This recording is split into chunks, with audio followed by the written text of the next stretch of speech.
Hey all, Drive Time, August 3rd edition. Going to be chatting today with Brett, the producer, and then in the last half of the show, astrophysicist Paul Wallace, about all kinds of things, science, and why do people think the way they do about science. So, going to love it. Thanks for sticking around. Show starts now.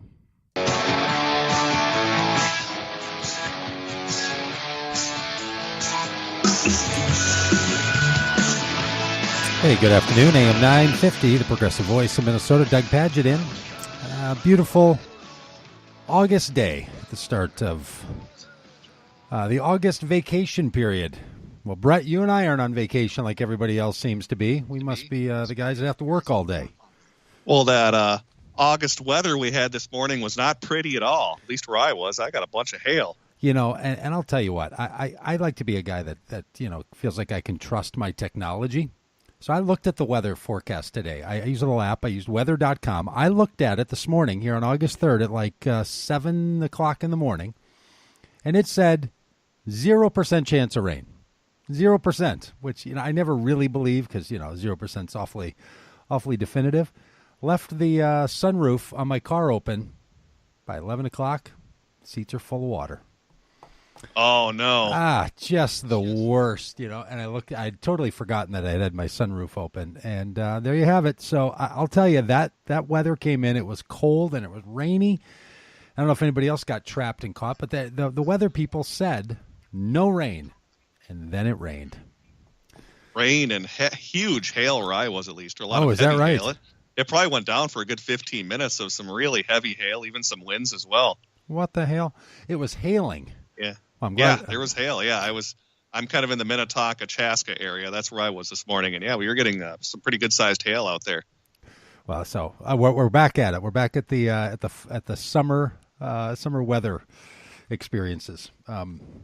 Well, it's August, and normally on this time it's all sleepy news time. It's when all the news people take off, they go away. But boy, in the political stream that's happening right now with these elections, and especially these special or these primaries that are coming up here in Minnesota, it's all the talk of the political class. There's so much happening on both sides, both on the Republican side and the gubernatorial race. Who's going to be the standard bearer for the Republicans, and also all this action on the Democratic side. It's I guess for people who care about electoral politics like you and I do, this is fun and important and meaningful.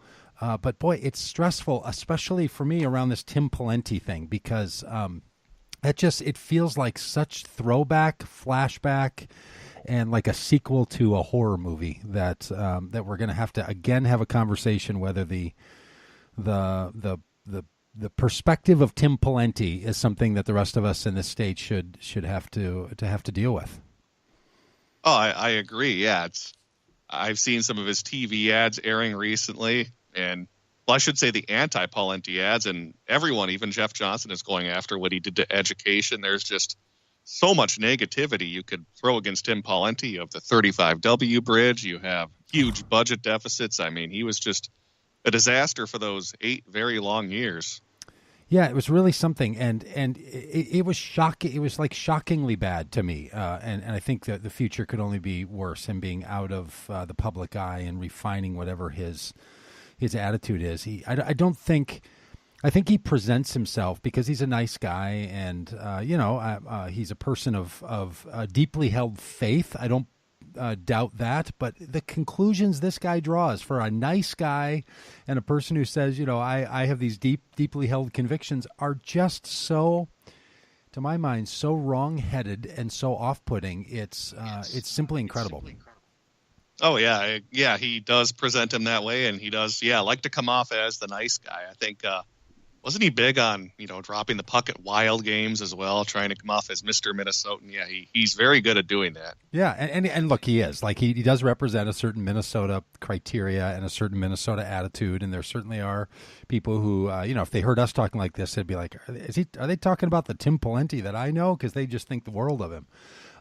But I think any politician that serves in office and then wants to come back after a sit out and run for the same seat, and I know Democrats and Republicans both do this, I just find it to be something that is disqualifying to me in its very essence. I think you're done.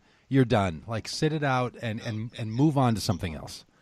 I'm still curious as to why he's even running, because he was making a ton of money in that Wall Street lobbying gig, and I just don't know why he would even run in this political climate. I mean, if it were favorable for Republicans, I could see him coming back in, but I just don't see any scenario where he could win a general election. Of course, that doesn't mean don't vote. Still, make sure he doesn't get in power, but I'm just confused as to why he came back. Yeah, and what's your sense? Do you think he has a real shot at the Republican nomination, or do you think he's not going to care whether he wins the primary or not? Do you think he's I did see some polling data. There hasn't been a ton of polling in these primary races, but there was one I saw from what was this one? Yeah, this is an NBC News Marist poll, and he's actually up pretty big in the Republican primary, 51-32 over Jeff Johnson. Which, if you're above that magic 50% mark, it really doesn't necessarily matter what the undecideds think, unlike in the Democratic race where there's still 37% undecideds, where it's actually Lori Swanson pulling ahead with only 28. So very competitive on the Democratic side. But, yeah, the GOP side, I'm just surprised he's got 51% of the vote. I attended the state GOP convention working for Mike McEntee for the Uptake, streaming that, and the entire base out there was so anti-Tim Pawlenty. I came out of that thinking he's got no chance at the nomination. Is that People right? just don't like him. Yeah. The base the base that would show up at that didn't like him. What do you think is driving that? What's their they think he's not extremist enough? They think he's too middle of the road, too milquetoast, too nice middle of the road, milquetoast, corporate. Yep, that's the sense I got. In fact, we even have had some callers, including some of our frequent conservatives, who don't like Pawlenty either. Yeah, they just think he's too corporate. I'd almost say he's kind of like their local Hillary Clinton to Republicans, kind of like what Democrats almost thought of her, where, you know, tag him with that. Hey, Tim, a big name candidate that people just aren't really necessarily thrilled by. Yeah. It's well, what do you think about Jeff Johnson? Do you have any opinion? I mean, I can't seem to muster up any anything positive to think about these Republicans in this day and age, especially these guys who like somehow want to act like they're Donald Trump enough, you know, like they're comfortable acting all Trump like, trying to court in that vote. And that the fact that they're not running as Republicans and saying, look, Donald Trump does not represent the attitude and the morals of the Republican Party. I think in Minnesota, that's the kind of attitude that could make a real run. I don't think in this general election there's any chance that a statewide Republican's got a shot at winning it all. And I don't know why these guys wouldn't at least have the moral fortitude to show the fact that Donald Trump is a disaster, and especially a disaster for the Republican brand. Oh yeah, and Jeff Johnson is going all in for Donald Trump. In fact, Jeff Johnson actually had a debate this morning with Tim Pawlenty, and it kind of turned into an argument over who loves Donald Trump more between Jeff Johnson and Tim Pawlenty. Johnson, he didn't quite go as far as saying that he's seeking Donald Trump's endorsement, but he definitely left the door open to that, and they got into some big arguments about who loves him more. In fact, Pawlenty actually threw this at him. He said, to be blunt about it, Jeff called him a jackass first in reference to Donald Trump. So these two guys are definitely going at it to see who supports Donald Trump more, because I think that's what it comes down to in this primary election. And as we talked a little bit on the last show, how do you run back to the center after this primary, after embracing Trump so much?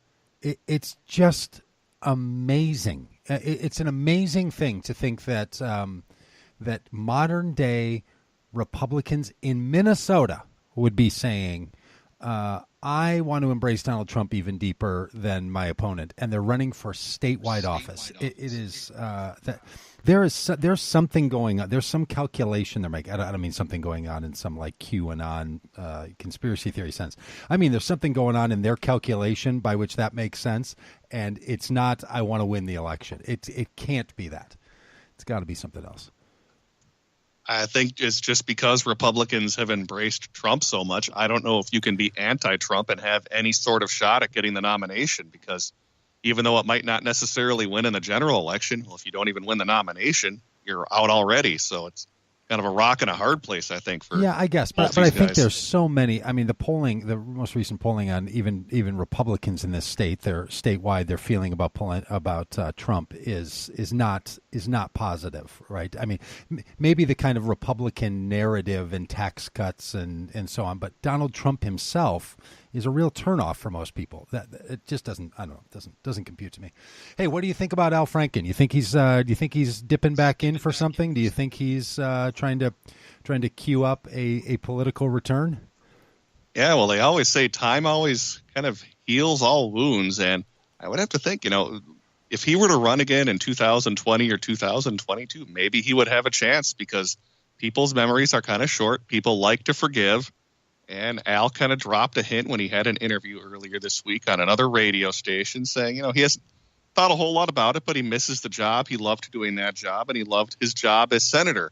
Just the question would be what could he possibly run for if he came back? Because ideally, Democrats would win the seat in 2018. Obviously, if, God forbid, Karen Housley became a senator and defeated either Richard Painter or Tina Smith, then maybe Al would run in 2020. But I just don't know what office he could possibly run for.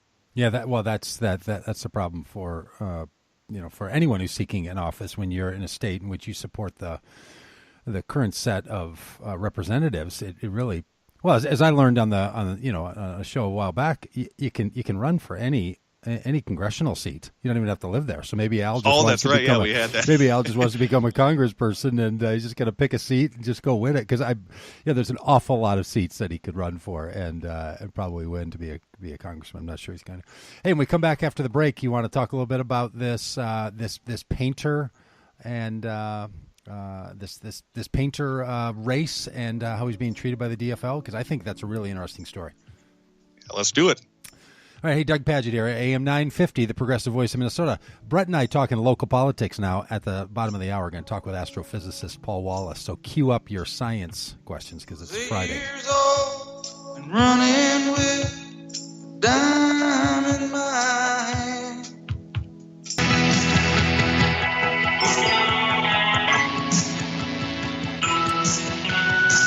Hey, welcome back, AM950, progressive voice of Minnesota. It's that drive time hour, 421, and summer is here. Lots of people on vacation. I follow a lot of news, and you can watch it on the news when all these people go on vacation, and you find yourself saying, where are the people I like to listen to? Where are my regulars? What are they off doing? Well, your regulars here at AM950, right here in your radio. And Brett and I are in doing our jobs, doing our thing, and we can vacation later after we save the democracy, is what I'm saying this calendar year. I'm not sure we're ever going to go on vacation if that's the case. That's a good point. I should set the standards a little lower. Yeah. Hey, this Richard Painter thing has really stirred up and become quite an issue. And I know a lot of listeners are going to be familiar with him, but he's seeking the nomination to run to be supported by the Democratic Party. And I'm careful with my language there, because apparently he is now, in an interview this last week, said that even though he wants to run against, he's in this primary against Tina Smith to seek the Democratic nomination, he's was unwilling in a recent interview to call himself a Democrat, which is kind of unusual, because he was on this show a few weeks ago, and I asked him that very question, and he basically said, yeah, I am, and have been for a long time, and it was now time for me to catch up to that label. That's how I took his answer. But it sounds like he's pulled that back a bit and has said that while he doesn't want to claim himself to be a Democrat, he's got that Bernie Sanders kind of tone going about him, he will caucus with the Democrats if he's a senator. So he wants to kind of have that independent space where he's seeking the endorsement of a party that he doesn't use as his self-identifier. It's a quirky place to be. Brett, what are your thoughts on that? Do you have an opinion about it, or do you think that that's going to break a particular way across the the deciding populace? Yeah, when I heard his interview with you, I thought the same thing. Yeah, it sounded like he was pretty firm, saying he was in the Democratic Party, but that's an interesting angle to look at it, where maybe when he says now, apparently, that he's not necessarily a Democrat, maybe he does mean that more, not necessarily, and I'm the independent middle of the road guy, but I'm more an independent in the Bernie Sanders sense, where I don't call myself a Democrat, but I certainly caucus with the parties. It's an interesting take on that. and possibly an interesting follow-up question if we have the chance to speak with Richard Painter later on. I know we've had him on several times on the station. And of course, always extend the invitation to Tina Smith as well. But over and over. I feel like a kid with a junior high crush and just can't get an answer. Like, what do we have to do to get this woman's attention? And have her say no, right? Even say nope, don't want to talk to you. That's fair. Yeah. To be fair as well, we've invited Amy Klobuchar on the show. I know we've at least have heard from them that they are trying to line something up. She, of course, is very busy in D.C. And, of course, that's a defense for Tina Smith as well when you're busy running for Senate and, of course, being a senator as well. Understandable. But all right. Okay. Can I interrupt you on that and just say if you're running for Senate and you represent the people of Minnesota and there is one radio station that calls itself the progressive voice of Minnesota and you don't have time to squeeze in a 10-minute conversation with those people, I think your priorities are a little bit out of whack. Right? That's a fair point. It's not like we're calling from Kansas and they say we need to do the bidding of candidates or of the constituency in Minnesota. This is quite literally the constituency of Minnesota. I went down to Senator Klobuchar's office myself to ask for a conversation. So I don't know that I give that kind of space. I think what's happening is that Tina Smith is playing it safe, and she just thinks Richard Painter doesn't have a chance, and she's holding all of her conversation, all of her public statements for her engagement in the general election after this. I think she's looking past him and isn't even willing to. While he's grabbing the headlines, I think she's saying, "I'm going to stay out of the spotlight." That's what I think is happening. I kind of agree with that strategy, too, because if you've seen her TV ads, they're very much I'm on a listening tour to see what Minnesotans think are important, not necessarily taking any firm positions. And I do wonder, though, if she is starting to somewhat pay attention to Richard Painter in a more indirect way through the party. Of course, Tina Smith is the DFL endorsed candidate, so she, of course, gets some party support in that sense, as we had the party chair, Ken Martin, calling Richard Painter essentially a wolf in sheep's clothing for not deciding to come out and say he is a Democrat. And the point I want to make about this is if this was like a 70-30 or an 80-20 split in terms of polling, Ken Martin probably not going to be making those comments about Richard Painter because they would just be confident. So I kind of think this race is closer than they might anticipate, but they might not want Tina Smith doing any direct attacks. That's kind of the sense I'm getting. I to steal a Kerman Kane line. I have no facts to back this up. That's kind of my hunch right there. That's a great line.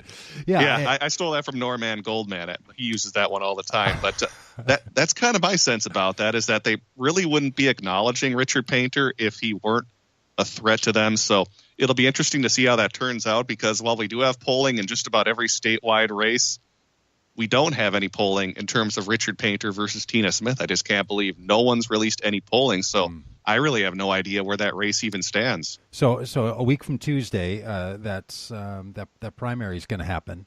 And I guess that's going to say a lot, because if it's a big turnout thing, and a lot of my Bernie Sanders supporting friends feel like that they could get behind Richard Painter, partly because some of those Bernie Sanders, it's hard for me to speak for them because sometimes I don't really understand them, and they're different enough from one another that I don't want to be overly painted with too broad of a stroke here.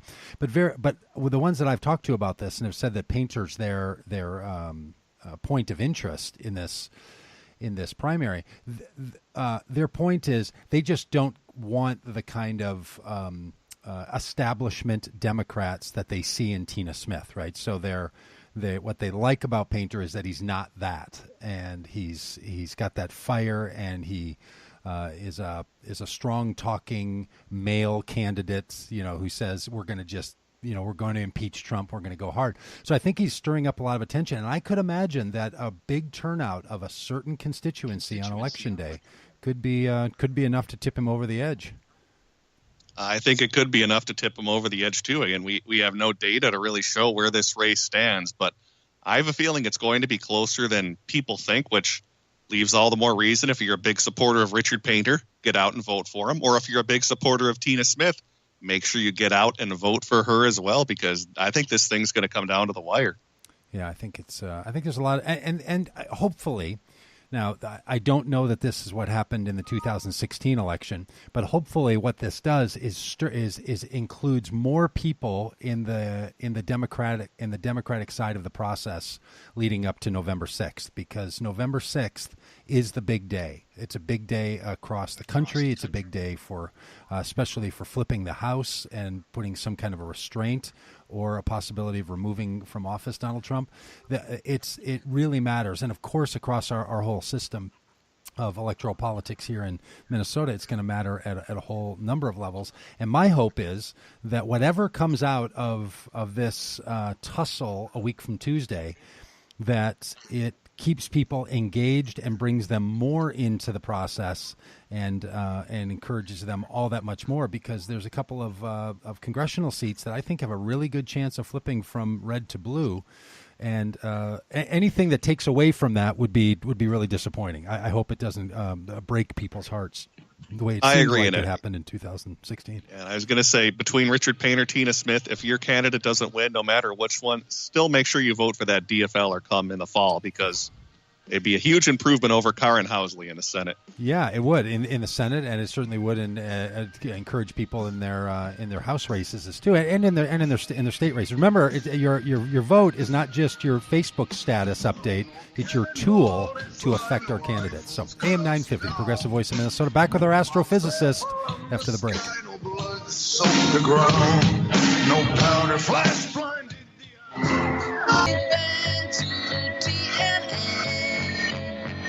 Science is real.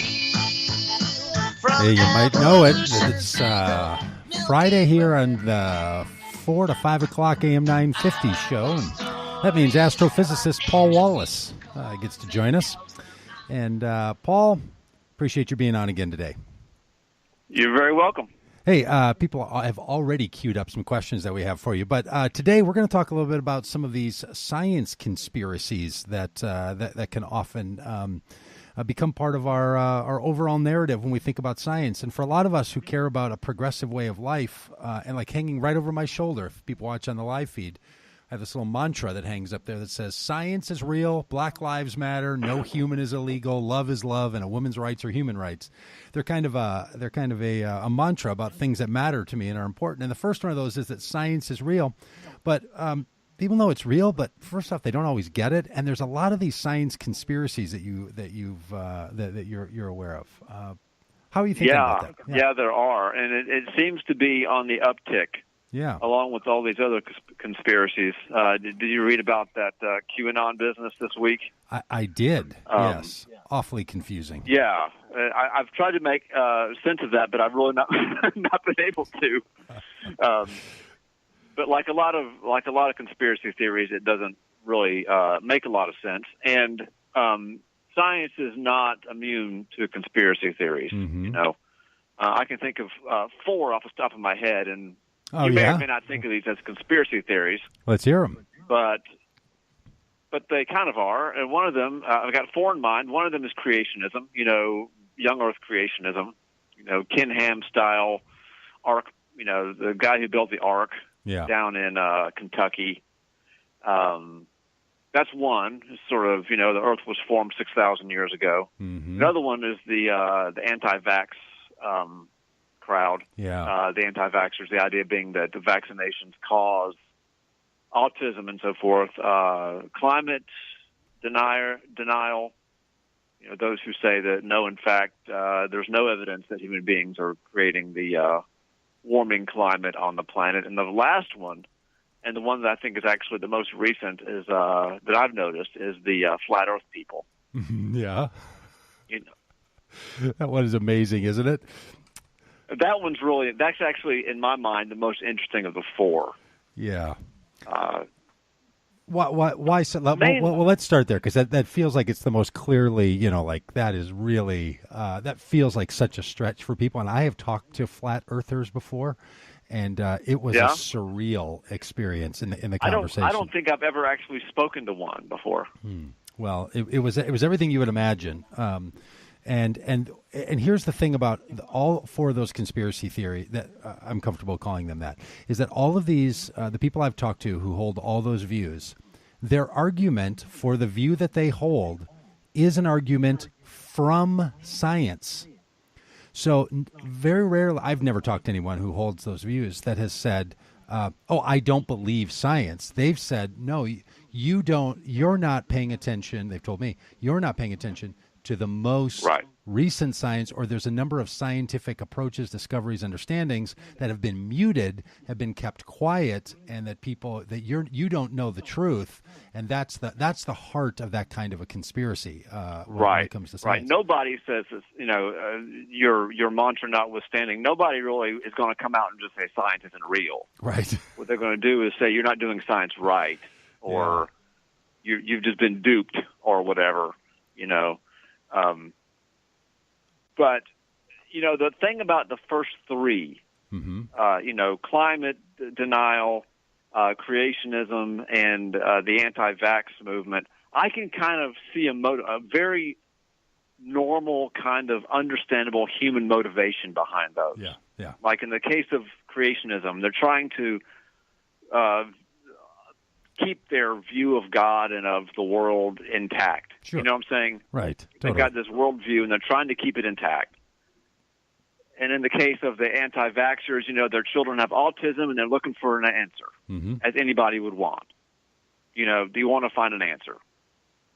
In the case of climate deniers, they have some economic stake in the problem, and so they're trying to hold on to some economic something that benefits them economically. But the thing about flat earthers is that I can't really figure out what they get out of it. I can't see there's no really obvious sort of motivation and sort of what's their payoff. Do you know what I mean? I don't. Yeah, well, the ones not that only is it more extreme, but like, what are you getting out of that? Out of saying the Earth is flat.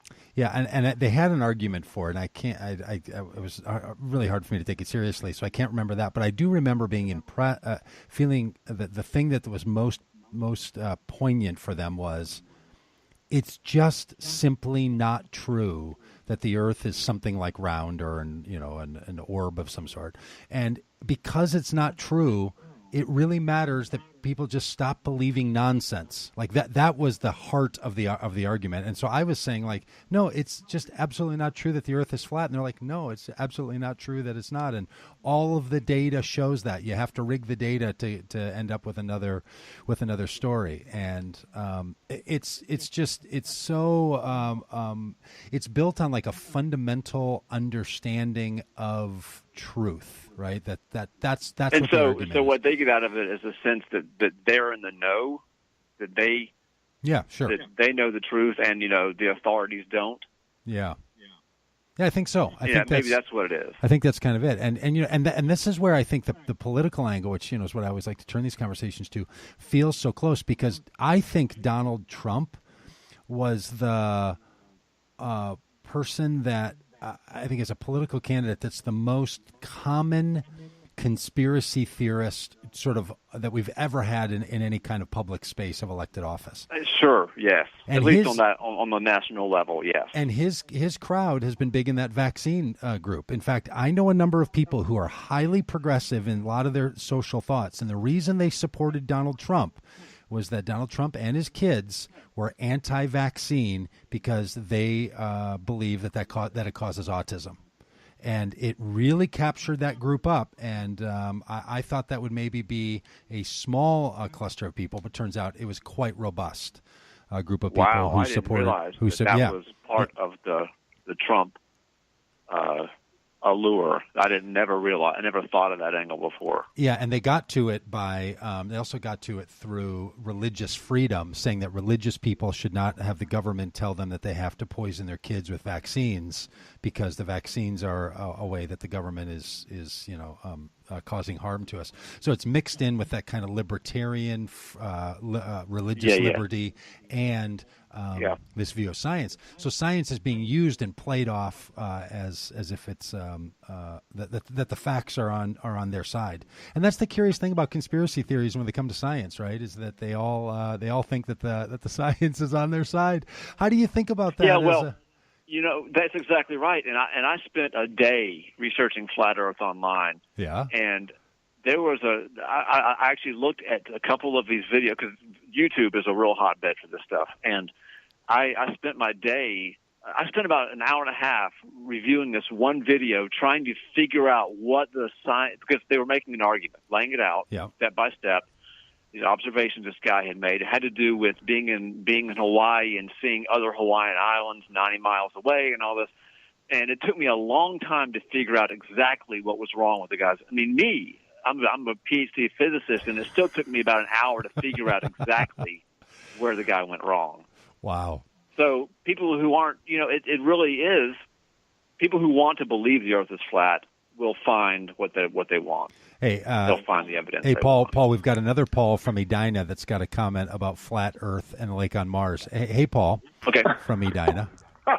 This is a great conversation. Thanks. The thing that I'm wondering is on the flat Earth people, what do they say is on the edge? Or what do they say is under the Earth? Or is it just I've never heard round for infinity? An answer for that. I have heard an answer to the first question. Oftentimes they say that there's like an ice wall around, basically where we would put the South Pole. There's a big wall of ice. Kind of like at the end of the Truman Show. I don't know if you saw that movie or not, but like there's a place where if you just kept going on the ocean, you'd get to this wall somewhere. Yeah. If you kept going south. Well, I need to be careful not to be overly, explaining these people because it makes it sound like I'm a secret supporter. But one of the people that I heard just said, "Look, there's another side to the Earth, but it's a disc.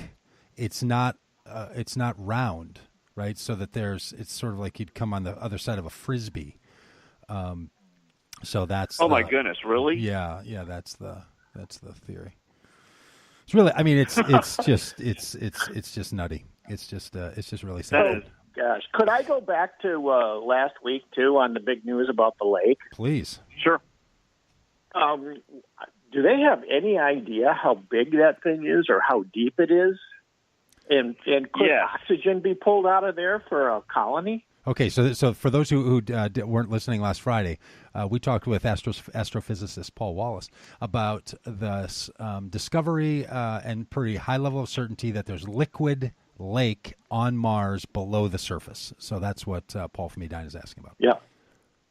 Yes, Paul, it's roughly...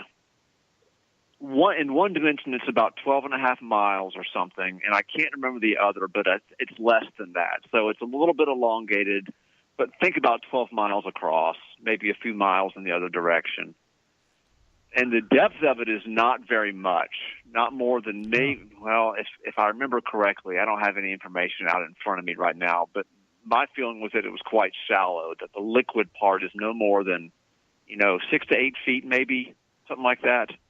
Oh, so okay. So it's very wide, 12 miles or so, but not very deep. Maybe not much more than the height of a tall person. Wow. Okay, and then could that be somehow exploited for a human colony? Well, it could, but the trouble is that it's about a mile under the surface of the planet. There's basically a mile of solid ice above it.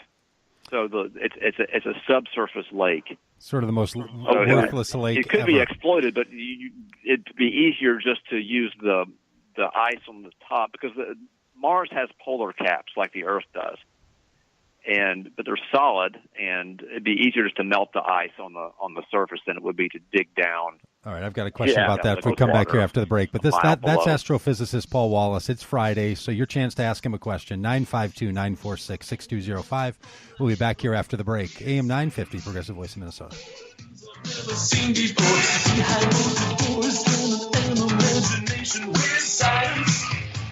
We need Richard Painter in the United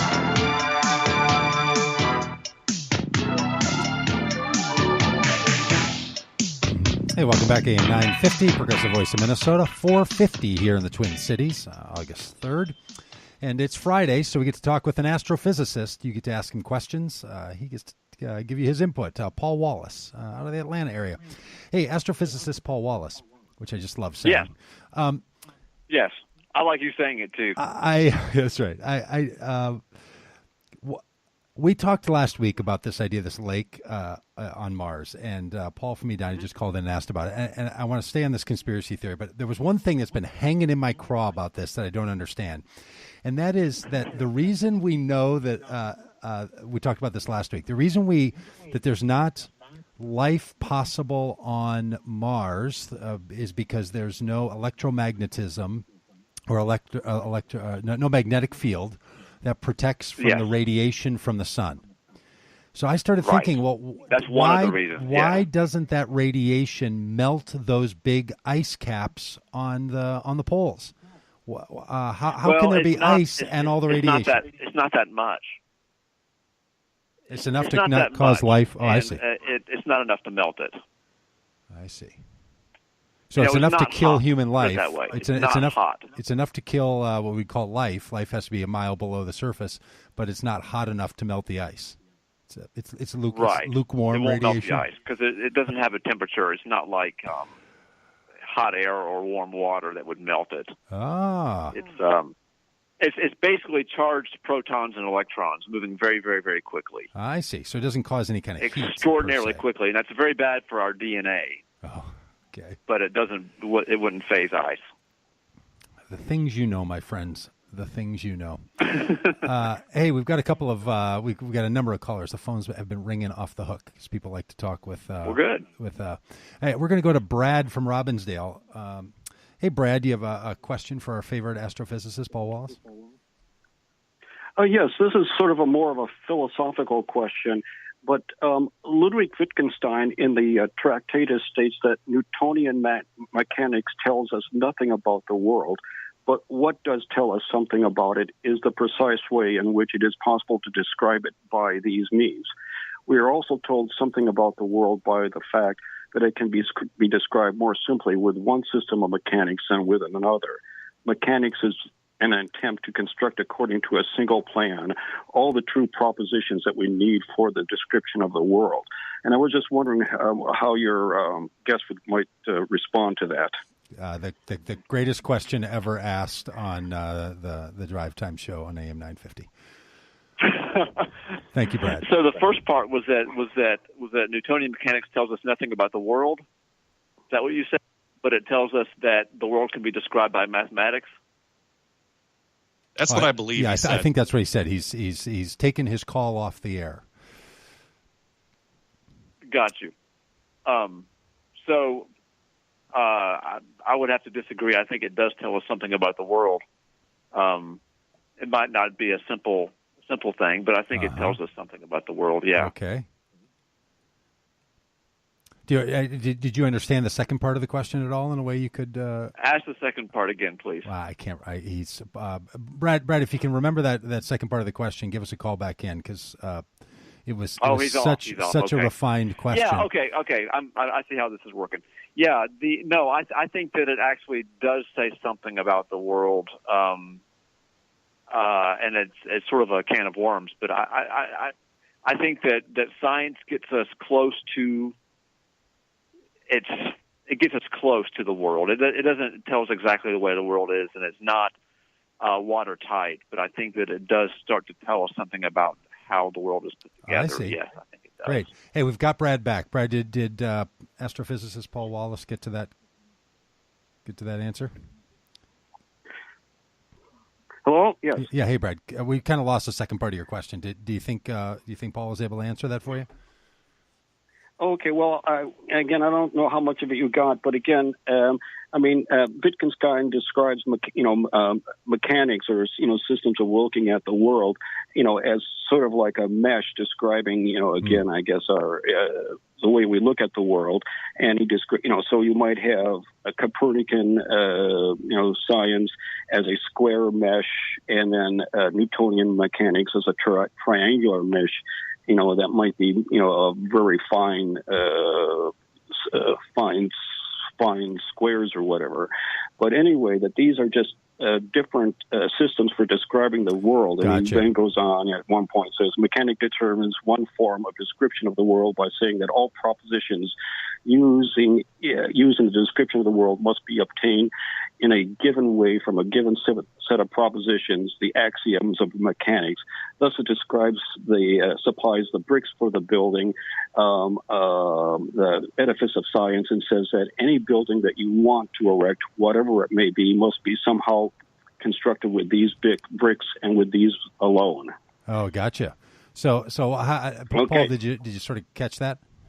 Yeah, and I would say, although I've not read Wittgenstein and I don't know the details of what he's saying, I would agree with that science is always approximation and some sort of and one that I think that over time actually does improve and get closer and closer to showing us what certain parts of reality are like.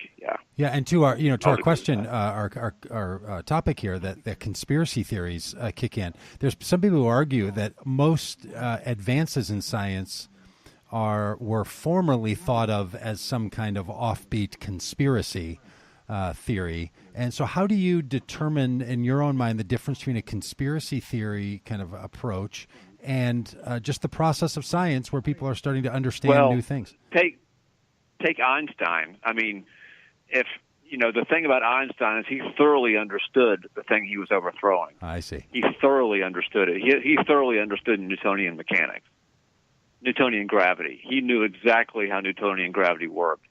He was as good at it as anybody's ever been.